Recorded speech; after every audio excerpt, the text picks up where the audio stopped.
kepada partai atau gabungan partai untuk menyelesaikan urusan capres dan cawapresnya seperti apa.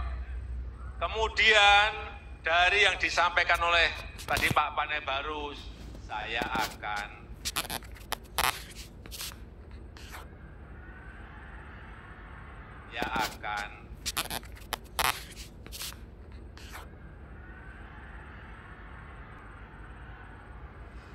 udah tahu kan maksudnya? Kalimat diri itu emang sulit kalau tidak selesai kalimat diri. Silakan makan. Nasi Padang. Kita bersama-sama musyawarah rakyat hasil musrah kepada Presiden Republik Indonesia Bapak Joko Widodo yang akan diserahkan hasilnya oleh Ketua Panitia Musrah Bapak Panel Barus dengan didampingi oleh penanggung jawab musrah Bapak Budi Aris Setiadi dan Dewan Pengarah Musrah Bapak Andi Gani Nenawea serta seluruh ketua organisasi relawan Jokowi inisiator musrah. Kami persilakan kepada Bapak dan Ibu untuk bersiap di atas panggung.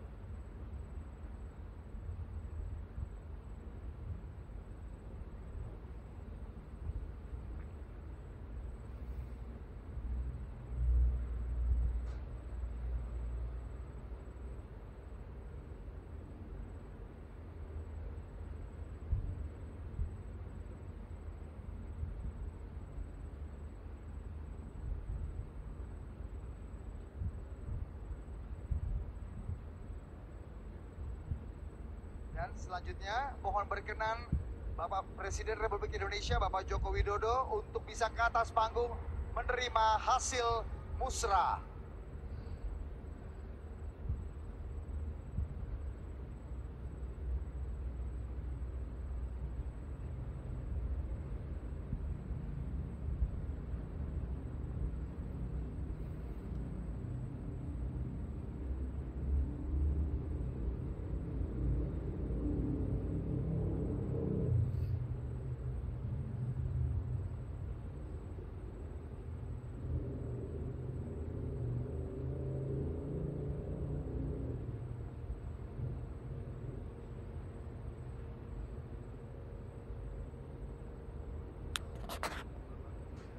Bapak Jokowi berkenan untuk tetap di atas panggung untuk memberikan arahannya. Ketua relawan kami persilakan untuk kembali ke tempat. Baik, dan Bapak Ibu selanjutnya kita akan simak bersama sambutan dan arahan politik dari Presiden Republik Indonesia Bapak Joko Widodo.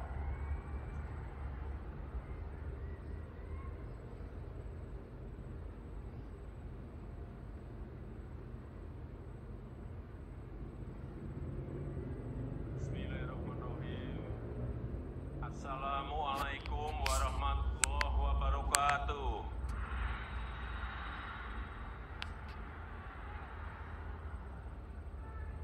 Selamat siang, salam sejahtera bagi kita semuanya. Shalom, Om Swastiastu, Namo Buddhaya, salam kebajikan.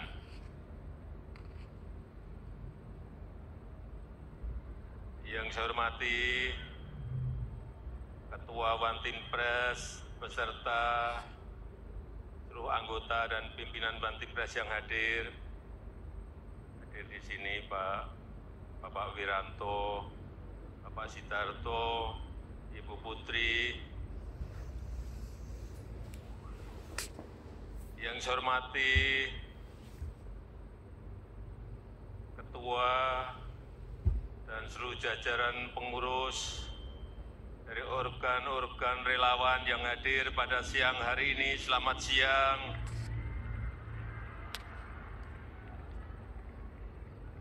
Yang saya hormati Dewan Pengarah, Bapak Andi Gani, penanggung jawab Musrah, Bapak Budi Ari, Ketua OC, Bapak Panel Barus. Yang saya hormati Gubernur DKI Jakarta, Bapak Heru Budi. Yang saya hormati ketua partai dan sekjen partai yang hadir, Bapak Ibu sekalian, saudara-saudara sekalian yang saya hormati dan yang saya banggakan, seluruh relawan Jokowi. Biar adil saya nengok ke sana gantian.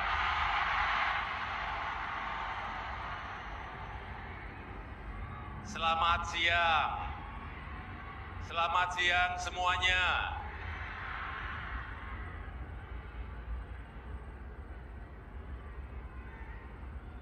Hari ini adalah puncaknya musrah, puncak musyawarah rakyat Indonesia. Saya ingat dulu pertama kali diadakan di Bandung di bulan Agustus tahun 2022. Dan saya hadir saat itu.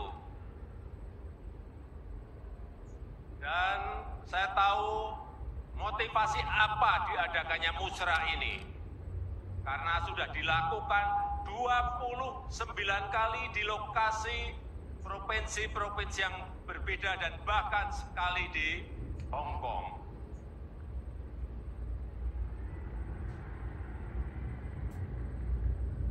Saya sangat mengapresiasi, saya sangat menghargai upaya ini. Saya tahu saudara-saudara semuanya ingin merawat demokrasi di akar rumput. Kita ini ingin merawat demokrasi di akar rumput. Bukan di elit, tapi di akar rumput.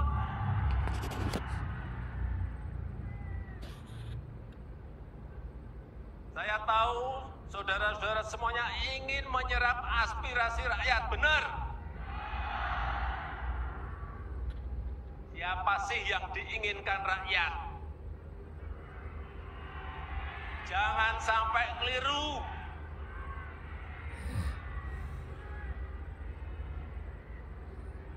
Dan saya tahu saudara-saudara ingin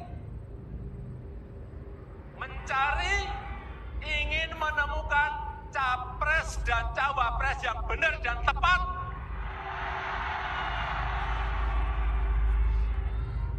Karena yang kita dengarkan adalah suara rakyat, suara akar rumput, bukan suara elit.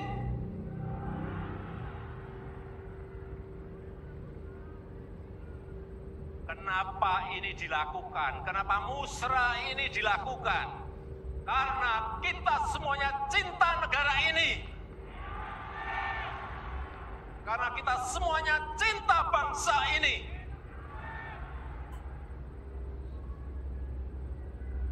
Jadi kalau capek-capek 29 kali dari provinsi ini pindah ke provinsi ini, pindah ke provinsi ini, pindah ke provinsi ini, pindah ke provinsi ini, ke Hong Kong. Kenapa capek-capek? Ya karena tadi. Benar.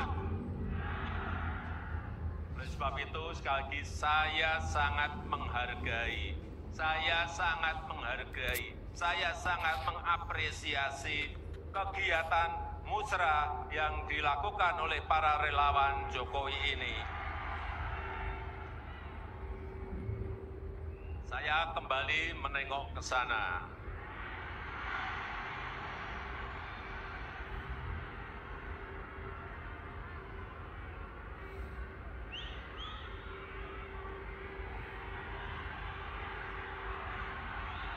Agak miring sedikit.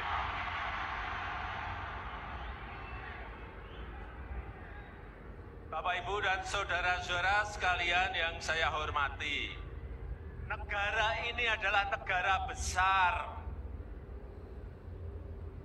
Negara ini adalah negara besar. Bangsa ini adalah bangsa besar. Penduduk kita sekarang sudah 280 juta, kurang lebih.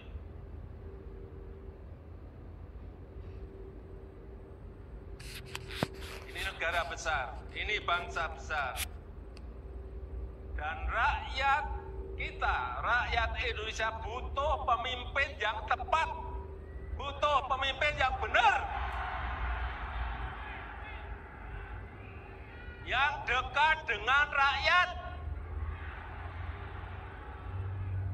paham hati rakyat, yang tahu kebutuhan rakyat, yang mau bekerja keras untuk rakyat.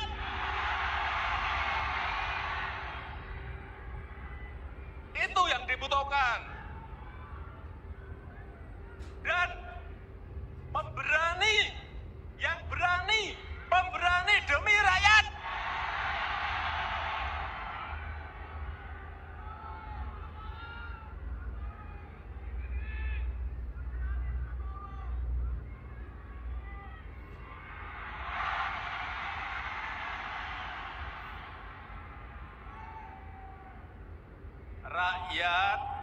Rakyat butuh pemimpin yang paham, yang ngerti bagaimana memajukan negara ini.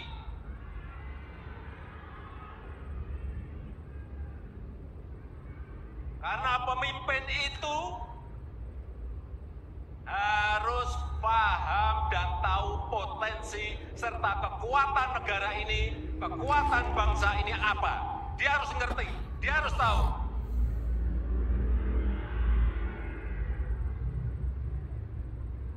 Dan pemimpin itu harus tahu dan paham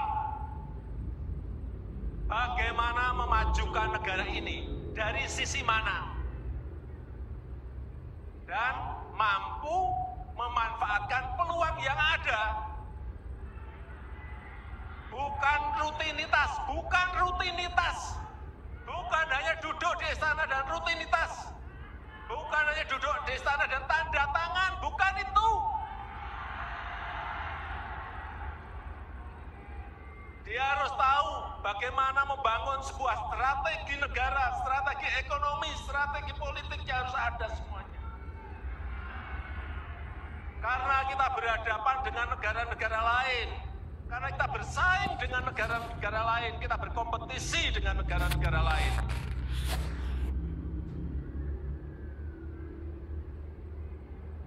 Dan Bapak, Ibu, dan saudara-saudara sekalian yang saya hormati, peluang kita menjadi negara maju, peluang kita menjadi negara maju itu ada dalam 13 tahun ke depan.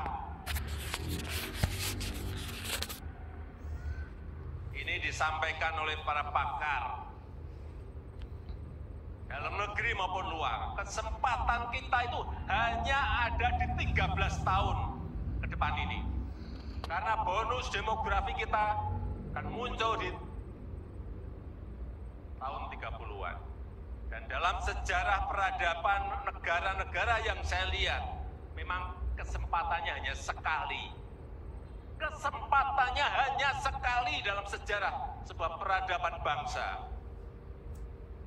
Begitu kita keliru memilih pemimpin yang tepat untuk 13 tahun ke depan, hilanglah kesempatan untuk menjadi negara maju. Hati-hati mengenai ini. Hati-hati. Sejarah, saya pelajari, sejarah di Amerika Latin, tahun 50-an, tahun 60-an, tahun 70-an, mereka sudah berada di posisi negara berkembang. Sudah masuk ke middle income. Tapi sudah 60 tahun, sudah 50 tahun, mereka tetap menjadi negara berkembang. Karena apa? Tidak bisa memanfaatkan peluang yang ada saat itu. Dan mengejarnya lagi sudah tidak ada kesempatan lagi. Ini juga akan terjadi di negara kita.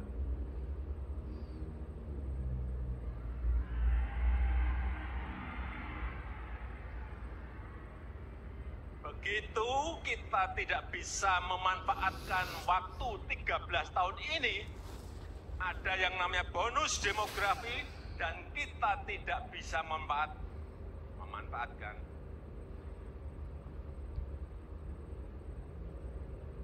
Ya, kita akan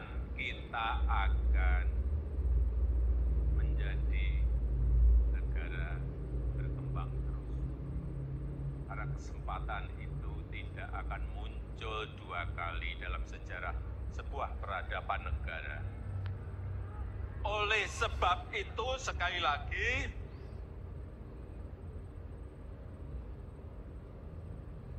memilih pemimpin di tahun 2024 ini sangat krusial, sangat penting sekali, harus tepat dan benar. Oleh sebab itu, saya bolak-balik menyampaikan,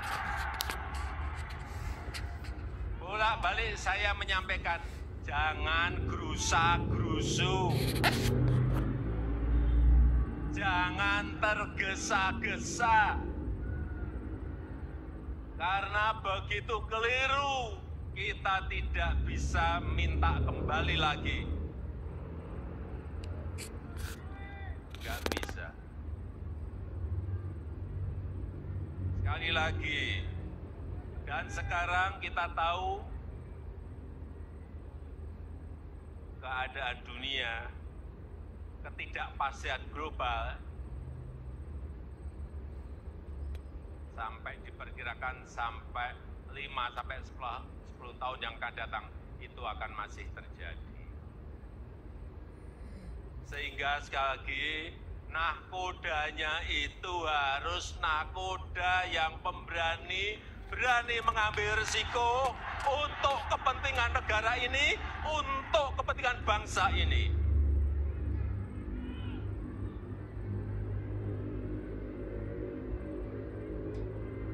Kita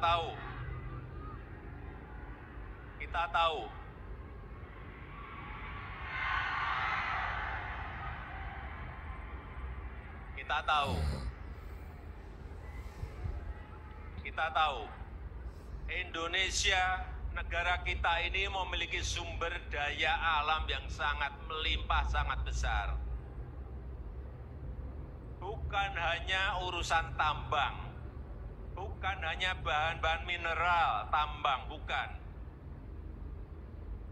Produk sumber daya alam laut sangat melimpah. Komoditas pertanian, komoditas perkebunan juga semuanya melimpah. Tetapi bertahun-tahun selalu kita ekspor dalam bentuk bahan mentah. Ini kekeliruan yang tidak boleh kita ulang lagi. Pemimpin yang akan datang harus berani mengindustrikan bahan-bahan mentah itu. Sehingga hilirisasi itu harus dilakukan apapun resikonya.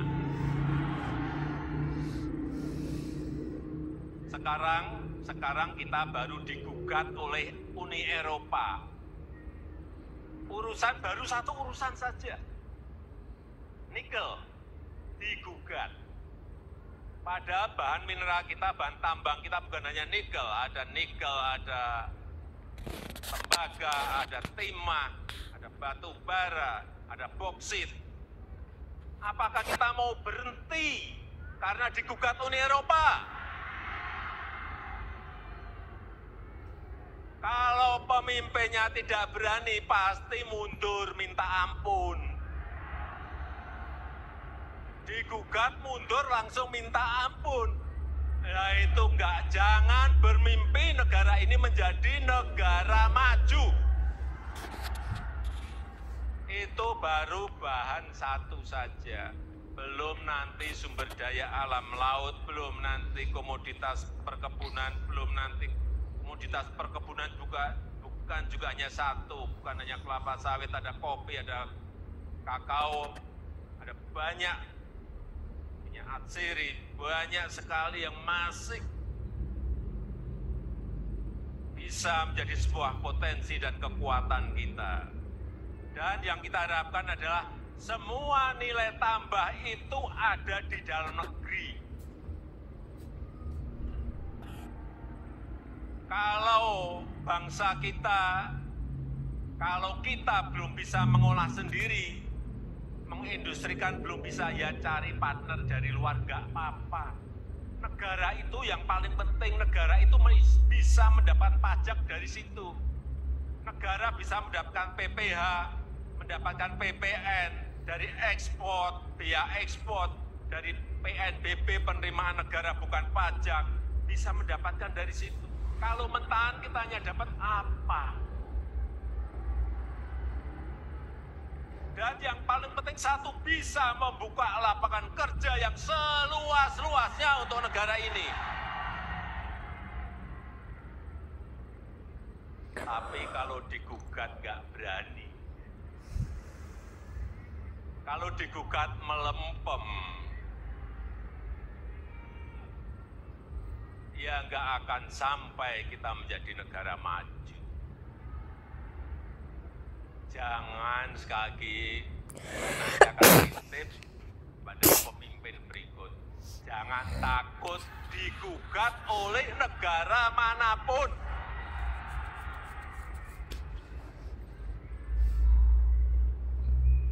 Kalau digugat ya cari pengacara, cari lawyer yang terbaik agar gugatan kita menang. Tapi tahun kemarin, gugatan kita kalah.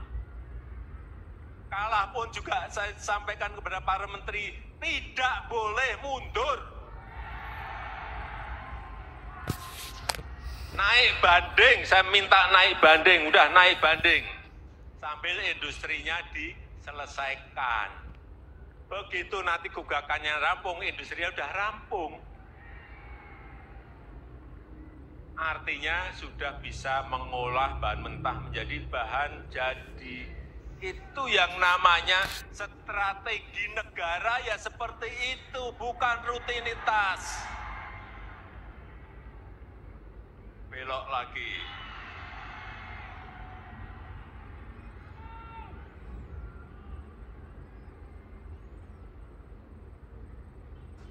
Oleh sebab itu, sekali lagi ke depan, negara ini butuh kepemimpinan yang kuat.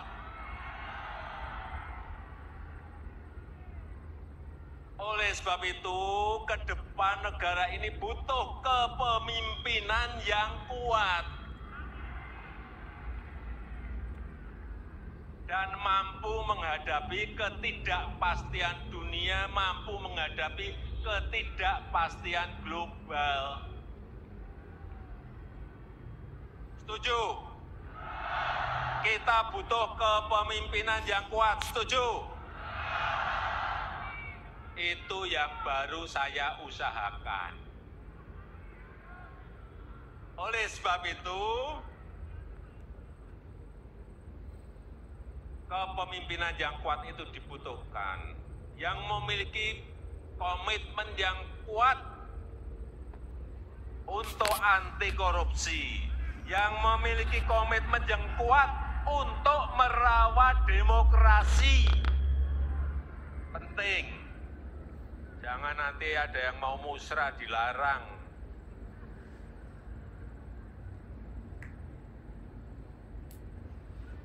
Inilah yang dibutuhkan oleh negara kita ke depan. Dan tadi di ruang tunggu, para ketua menyampaikan pada saya beberapa nama yang terekam kuat.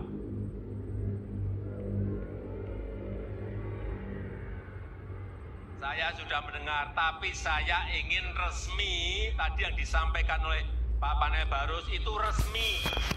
Belum saya buka. Belum saya buka. Jadi saya terus terang, ini harus kita berikan waktu kepada partai atau gabungan partai untuk menyelesaikan urusan capres dan cawapresnya seperti apa. Kemudian dari yang disampaikan oleh tadi Pak Panel Barus, saya akan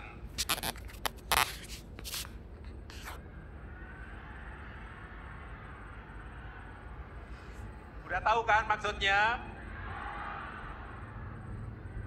Karena menurut konstitusi itu yang bisa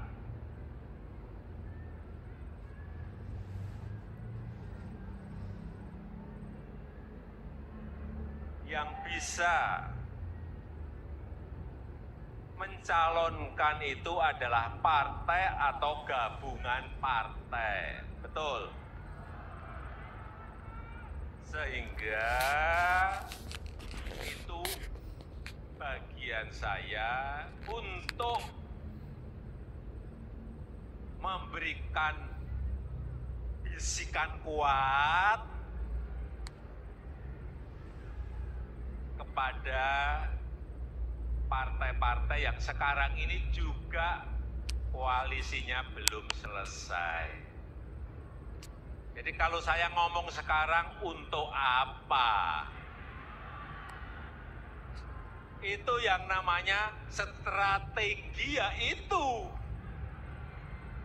Jangan tergesa-gesa, jangan gerusa-gerusu, jangan pengen cepet-cepetan, karena Belanda masih jauh. Tapi sekali lagi saya sangat menghargai apa yang sudah dilakukan oleh Musra dalam menjaring nama-nama yang diinginkan oleh rakyat kita.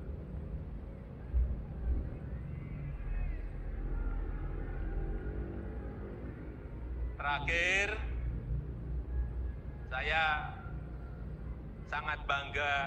saya sangat bangga bahwa seluruh relawan, saudara-saudara semuanya masih solid dan kompak.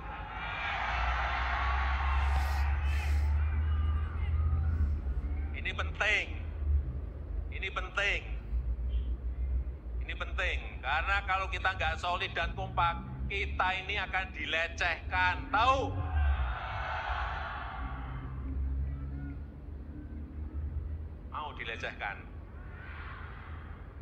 Mau dilecehkan. Kalau kita kompak dan solid, kita akan diperhitungkan.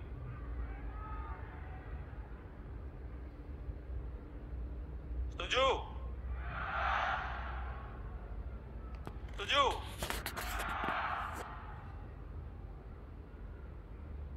Nanti pada saatnya, pada waktu yang tepat, saudara-saudara semuanya akan saya bisikin satu persatu, entah berapa juta.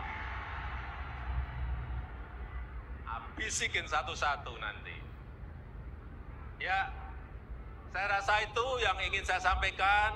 Terima kasih, selamat siang. Wassalamualaikum warahmatullahi wabarakatuh. Merdeka! Terima kasih.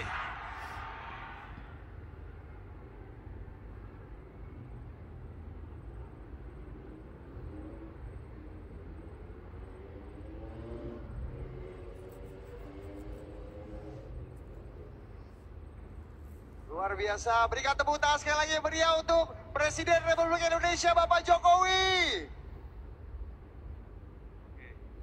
Baik, Bapak Ibu para hadirin sekalian, termasuk Bapak Presiden, untuk mengakhiri acara siang hari ini, supaya apa yang kita rencanakan, apa yang kita rumuskan, dan apa yang kita harapkan bisa terlaksana dan dikabulkan oleh Allah Subhanahu wa Ta'ala, Tuhan yang